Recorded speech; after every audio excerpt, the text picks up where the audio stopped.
What's up, everyone? I'm Hannah Mears, and it is your favorite time of the day. It is time for Picks and Parlays Power Hour. We are live Monday through Friday, 3 p.m. Eastern. You can follow me on Twitter at Hannah Mears, but better yet, subscribe, ring that bell for notifications so you don't miss a single second of what we've got going on here at Picks and Parlays. Don't forget also about nohouseadvantage.com. I'll tell you a little bit about nohouseadvantage.com and what they have to offer you. They are actually changing the game right now by offering the most dynamic fantasy platform available today.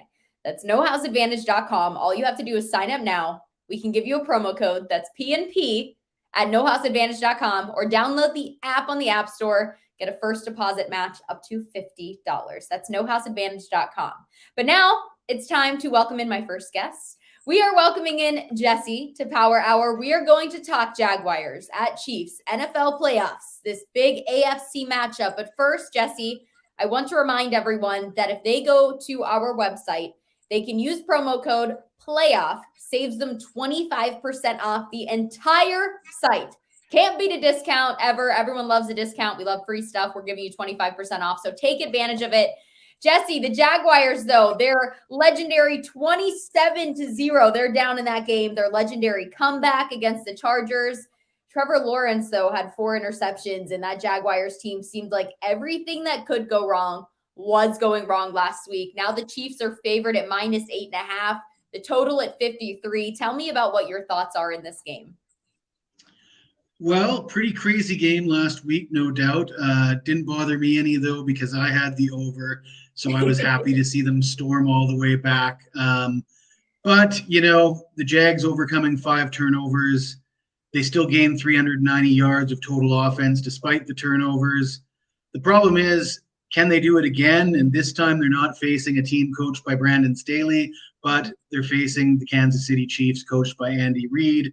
And I don't think he's going to let them get away with going down 27-0.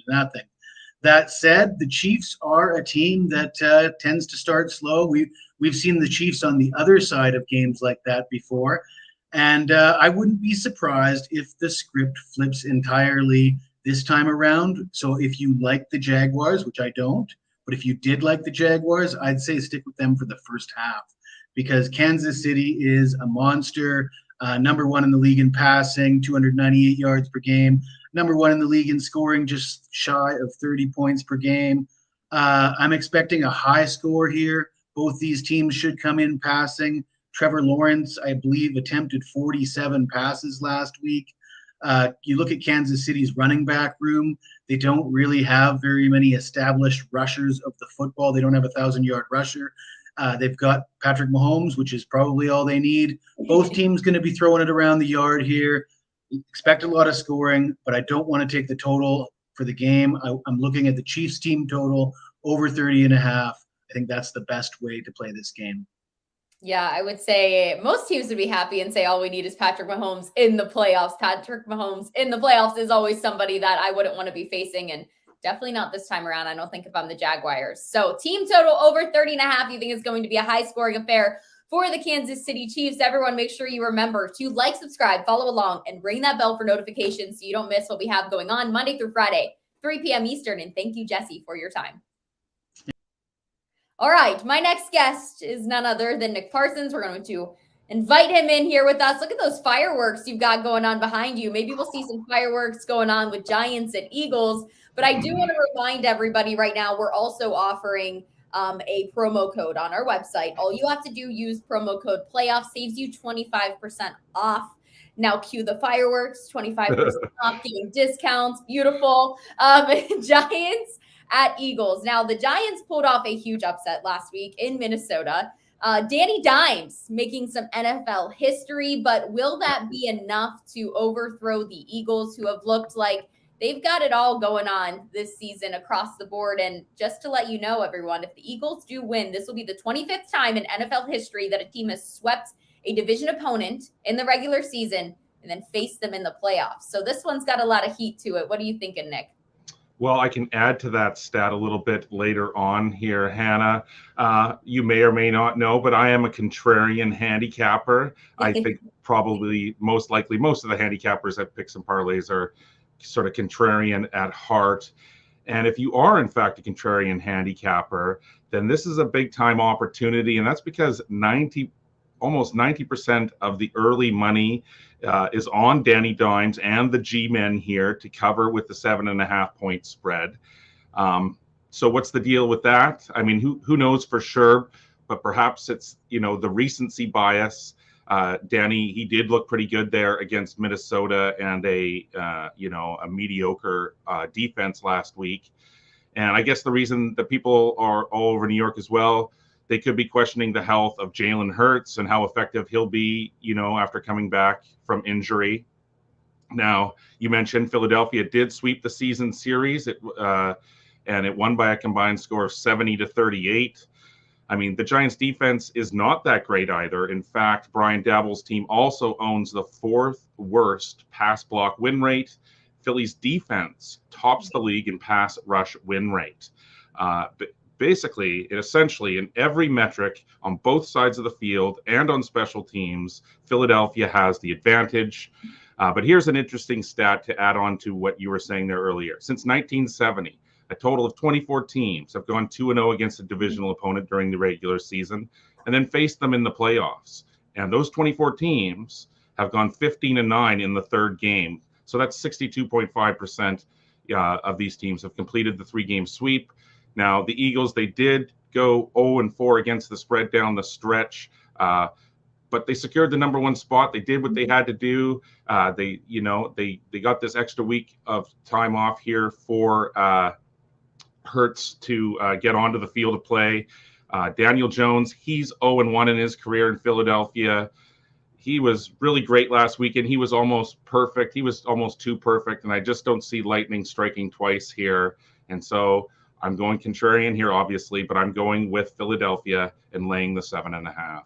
Yeah, I don't think that's bad. Don't underestimate the power of rest at this point in the season as well. So that could play a huge factor in this game, especially when you see a team over and over again. You want to make sure that when you're doing some new things or doing old things and trying to make them look new, that you're doing them at optimum efficiency here. So you like the Eagles at -7.5. I appreciate your time, Nick. Thank you for stopping by with me on Big Parlays Power Hour. Everyone, like, subscribe, ring that bell for notifications. We are live Monday through Friday, 3 p.m. Eastern. I appreciate you for tuning in with us this far. Now I would like to bring in our next guest. We've got some more football to talk. Bengals and Bills, Mr. Sean Higgs. We'll get to that in a second. But I do want to remind everybody there is a promo code available on our website right now that saves them 25% off, and that promo code is PLAYOFF. There's definitely going to be more about that in the description of this video. Talking Bengals and Bills with you, Mr. Sean Higgs. Always lovely to see you. Now, the Bills favored at -5.5, total at 48, and these two teams haven't played since that canceled game a couple of weeks ago. So there might be some emotions maybe coming into this game as well. There's a lot to think about, but the bottom line is they've got football to play, unfortunately, and someone's going to have to come out victorious. So what do you think ends up happening?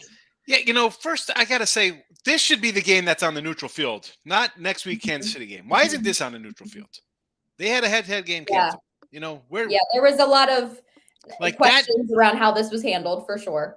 Come on, terrible. And, interesting on the move up here to 5.5. It was, there's a lot of 3.5, 4s, basically like a 4 opener, maybe a couple 4.5s.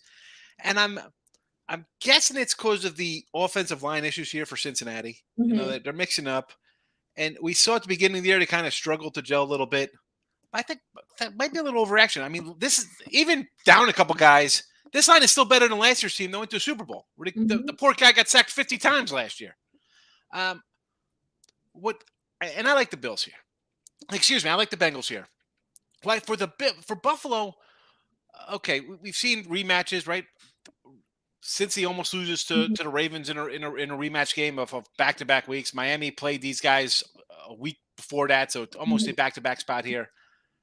I just can't get over the mistakes of late. And it really started, I guess, on that was a Sunday or Monday night game with Allen throwing like interceptions in the end zone. And, Ross Bender's on the show a lot here. You know Ross. I was talking about it, and he's like, I think people are not really recognizing the effect that Dabo going to the Giants. I mean, we just heard the Giant take here. He's not turning the ball over. He's not fumbling it all over the place. He's not making crazy throws. Now Josh Allen has regressed to early Josh Allen, just chucking it, spinning around. It's a loaf of bread in his hand running through the streets. That kind of worries me here because Burrow is a little more tame when it comes to chucking all over the place. I got it collected throughout. 5.5, and I got the Bengals.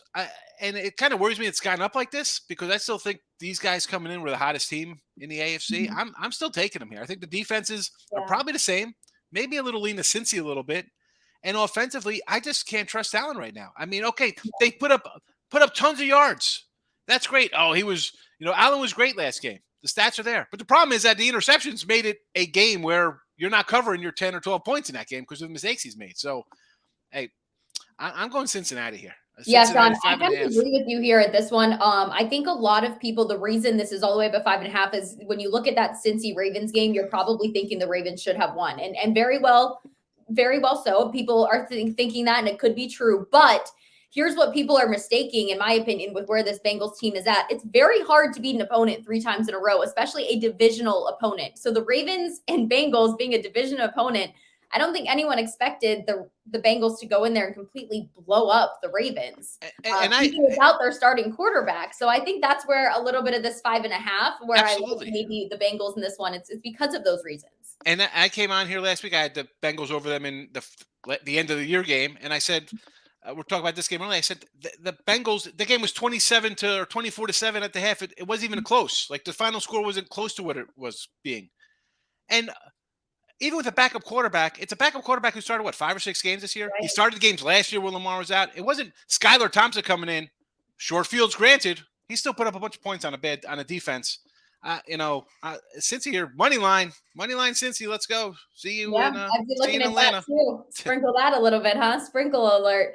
All right. Thank you, Sean. I appreciate your time. I agree here, and I'm excited for that matchup as I know the entire That's NFL tough for you being from the Pittsburgh area. It's tough being from Pittsburgh at this point in the playoffs in general. Okay, we'll just leave it at that. But listen, we finished with a winning season, so no hard feelings. Like, subscribe, ring that bell for notifications. We are live, Picks and Parlays Power Hour, Monday through Friday, 3 p.m. Eastern. See you later, Sean. See ya. Thanks for tuning in to Picks and Parlays Power Hour. I'm your host, Hannah Mears. It's time to bring in my final guest, Cam the Man.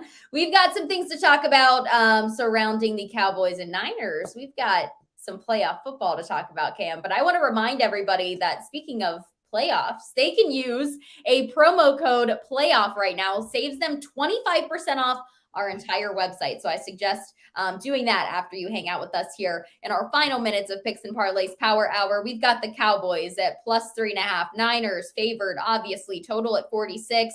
The Niners had a 23-17 wild card win last season over the Cowboys. Let's not forget, this time the Niners have home field advantage, though. They've got a defense that looks great. Brock Purdy has become Mr. Relevant, is what everyone's calling him, and Christian McCaffrey is a force to be reckoned with. So what happens? Can the Cowboys handle this? Yeah, I think the Cowboys are going to play much better. The Cowboys, they looked terrible down the stretch of the season, and then just all of a sudden, minus the kicking game, minus the inability to make extra points, the Cowboys looked fantastic on Monday night. And both teams are going to see an upgrade in the defenses they are playing. I don't think Dallas is going to score near as many points as they did on Monday. But I think the Dallas defense is going to give Brock Purdy some issues. I think they're going to be able to hone in on Christian McCaffrey and keep things close. I'm going to take Dallas here to actually cover this number. I've seen it, 3, 3.5, 4 in some places. But I think this is going to be a closer game. I would imagine Brett Maher is going to make kicks this week. Yeah. I think both teams are going to play well. I think Brock Purdy may struggle a bit against this fast, athletic Dallas offense or defense, and that will allow Dallas to stay within the game. I think Dallas can win this game, but I'm going to take Dallas to get the cover on the road. Brock Purdy is going to be looking across the line at a hungry Micah Parsons. If anyone follows him on Twitter, you will know that he is honed in and ready to go. And I would be a little bit worried if I was Brock Purdy. This is going to be one of the most aggressive defenses I think he's been faced with yet this season in his young span of games that he's been playing here as a Niner. So it's going to be everything all at once at him, and it's in the playoffs. And let's not forget, they're going to have to be putting up points. Every snap is going to matter. Every point is going to matter. So for the Cowboys, Maybe they'll think to go for 2. Maybe they've been kicking a lot extra in practice this week. We will see, but those points are definitely going to matter in this one, especially if they want that plus 3.5 mark. For sure. Thank you so much, Cam. Appreciate your time on Picks and Parlays. Everyone, we appreciate you for tuning in as well. Don't forget, like, subscribe, ring that bell for notifications. We are live, Picks and Parlays Power Hour, Monday through Friday, 3 p.m. Eastern, and thank you so much for watching.